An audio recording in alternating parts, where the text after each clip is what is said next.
Tapi kalau indan nuhat kalam harus ada 4 unsur, tidak cukup 1 atau 2. Harus lafaz, kemudian murakab, memahamkan, berbahasa Arab atau disengaja. Inilah kumpulan-kumpulan kalam menurut pandangan ulama nahwu. Harus ada 4 unsur: lafaz, murakab, mufid, wadha. Lalu apa definisi daripada lafaz? Nah, silakan dibaca nadamnya dulu, kalamuhum. Bismillahirrahmanirrahim. Kalamuhum lafdun mufidun musnadu wal kilmatul lafdul mufidul mufradu. Baik. USB Kalsel, terima kasih Kalsel. Siap. Jadi ini yang dimaksud kalam itu menurut ulama nahwu harus lafaz, tersusun, memahamkan, berbahasa Arab. Apa definisi daripada lafaz? Lafaz adalah as-sautul mustamilu ala ba'dil hurufil hijaiyat. Lafaz adalah sesuatu yang mencakup atas sebagian. Ada ba'din, tidak mencakup secara keseluruhan, atas sebagian daripada huruf-huruf hijaiyah.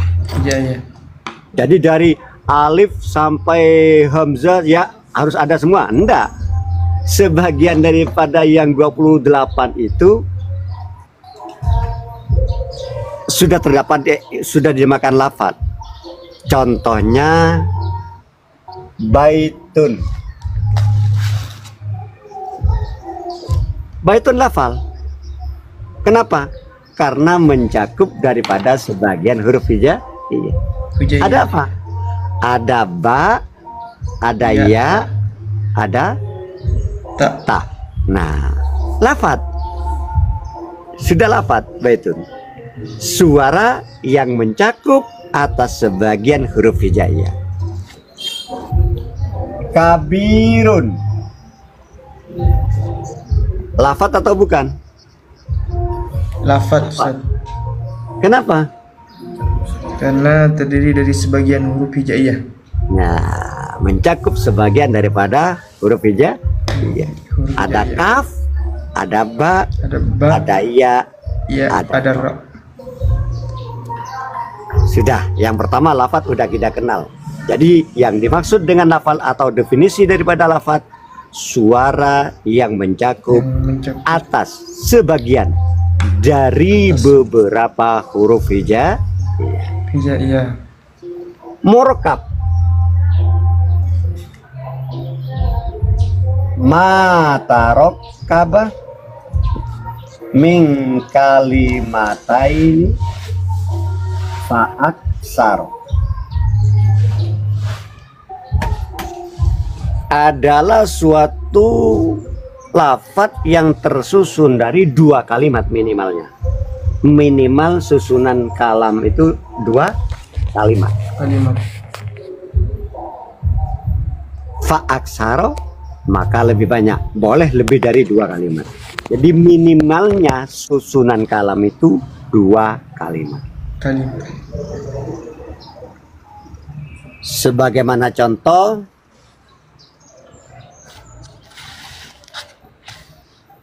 Zaidun alimun.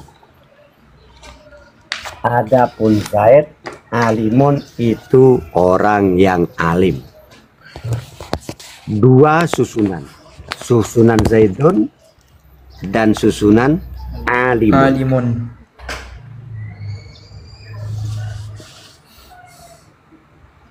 Lalu Jadi maksudnya sesuatu yang tersusun dari 2 kalimat atau lebih, setidaknya jika ada mubtada maka harus ada khobar. Khobar.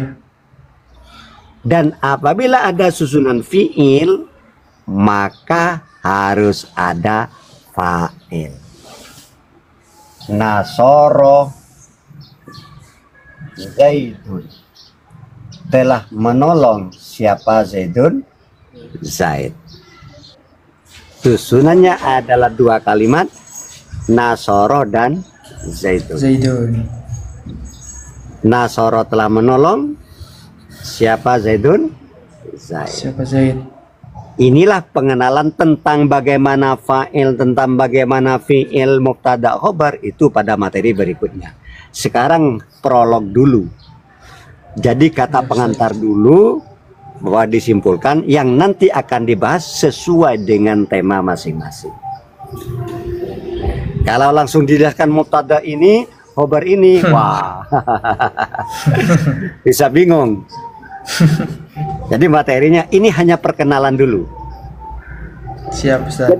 Nah, siap. Jadi apa murakab itu? Suatu lafadz yang tersusun dari 2 kalimat atau lebih. Jika mubtada harus ada khobar, jika fiil harus ada fa'il. Tentang jenisnya mubtada, khobar, fiil, fa'il pada materi berikutnya. Kemudian apa definisi daripada mufid? Tadi kan ada murakab, mufid, qadha. Apa yang dimaksud dengan mufid? Ma'afada faidatan ya sunus sukutu alaiha minal mutakallimi wasami'i. Mufid itu adalah suatu lafaz yang dapat memberi faedah atau memberikan pengertian, memberikan pemahaman sehingga si audien itu tidak butuh menunggu hal yang lain, sudah dapat paham. Begitu juga si mutakalimnya, orang yang membicara. Dengan kata-kata Nasoro Zaidun, berarti si pendengar sudah paham. Oh, bahwa Zaid yang menolong. Zaid adalah orang yang menolong. Zaidun alimun. Oh, Zaid orang yang alim. Itu yang dimaksud dengan ma'afada faidatan, adalah dari lafal tersebut, dari susunan tersebut, lafal dan susunan tersebut dapat memberikan sebuah pemahaman atau pengertian bagi yang mendengarkan, tidak menunggu hal yang lain. Ada tersusun tapi tidak memahamkan.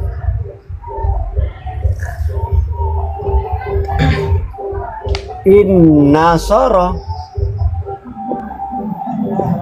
Zaidun, apabila telah menolong siapa Zaid.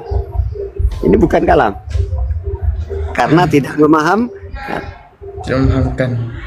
Inna soro Zaidun, apabila menolong Zaidun. Siapa? Zaid. Masih butuh jawaban daripada syarat ini. Yansuru Amrun umpama, maka akan menolong Amrun siapa? Omar. Oh, menolongnya Omar menunggu menolongnya Zaid. Maka walaupun tersusun dari lebih dari ada in, ada nasoro, ada zaidun, ada 3 huruf, tidak dinamakan kalam sebab tidak memberikan sebuah pengertian, tidak memberikan sebuah faedah, tidak memberikan sebuah pemahaman. Masih menunggu hal yang lain. Apa yang ditunggu? Jawab daripada syarat apabila. Karena ada apabila. Apabila kamu datang. Nah, masih menunggu. Kenapa kalau saya datang? Nah, maka itulah yang dimaksud. Jadi tidak mesti 2 ini lebih, susunannya lebih dari 2 itu memahamkan. Tidak mesti. Jadi yang dimaksud memahamkan adalah mufid dari perkataan apa yang disampaikan, si pendengar telah dapat memahami tanpa menunggu hal yang lain sebagaimana menunggu jawabnya syarat. Lalu yang keempat adalah wodho. Wodho ini ada dua versi. Ada yang wodho ulama mengartikan bil qasdih. Jadi lafadz murakkab mufid bil qasdih, disengaja. Kalau diartikan dengan wodho bil qasdih, maka perkataan orang tidur, perkataan orang lupa, perkataan yang tidak disengaja, maka tidak termasuk kalam, walaupun sudah memahamkan, walaupun sudah tersusun, walaupun sudah lafaz. Kenapa? Karena tidak disengaja. Ada ulama juga yang mengartikan wodho ini bil arabi, dengan berbahasa Arab. Nah, kalau diartikan wodho menggunakan pemahaman bahasa Arab, berarti perkataan kita orang Indonesia, perkataan kita orang Jawa, perkataan orang Sunda, perkataan orang Melayu, maka tidak masuk pada kalam. Sebab kalam itu harus wodho, yaitu harus berbahasa Arab. Nah, keempat unsur ini semuanya harus ada, tidak boleh hanya salah satu ada. Apalagi hanya satu. Berbahasa Arab saja tidak cukup. Memahamkan saja tidak cukup. Tanpa lafadz dan murakkab. Jadi empat unsur kalau menurut ulama nahwu baru dinamakan kalam jika sudah memenuhi empat pilar. Harus lafal, harus murakkab, memahamkan, berbahasa Arab. Itulah takrif daripada kalam. Kemudian kalau yang dengan lafal, as-sautul mustamilu ala ba'dil hurufil hijaiyati, ini dapat mengeluarkan isyarah dan tulisan, itu bukan kalam. Bunyi gendang bukan kalam. Karena tidak as-sautul mustamilu ala ba'dil hurufil jati, tidak mengandung sebagian daripada huruf hijaiyah. Bel masuk, bel 3 kali, bel masuk, bel 4 kali, bel keluar, umpama begitu. Sudah di bel 3 kali, ting ting ting, paham. Karyawan udah paham, siswa udah paham, murid udah paham. Berapa kali bel tadi? 3. Oh, masuk. Kalam bukan, karena tidak lafadz. Di bel 4 kali, ting ting ting ting. Oh, berapa kali bel? 4 kali. Oh, keluar. Karyawan pada paham, murid pada paham, siswa pada paham. Kalau 4 kali itu bel keluar. Apa bel keluar? Kalam bukan, karena suara bel tidak mengandung sebagian daripada huruf hijaiyah, walaupun itu memahamkan. Lampu hijau, berjalan, lampu kuning, perhatian, lampu merah, stop. Semua paham. Kalam bukan, karena itu bukan, tidak mencakup sebagian daripada sebagian huruf hijaiyah. Nah, seperti itu. Bisa dipaham? Paham, Ustaz. Nah, siap. Jadi bahwa kalam menurut ulama nahwu harus ada 4 unsur. Yang pertama harus lafal, yang kedua harus tersusun, minimalnya 2 jika mubtada ada khobar, jika fi'il ada fa'il. Dan yang ketiga memahamkan, memberikan sebuah faedah. Dan yang keempat berbahasa Arab atau disengaja. Nadamnya kalam. Bismillahirrahmanirrahim. Kalamuhum lafdhun mufidun musnadu wal kalimatul lafdhul mufidul mufradu.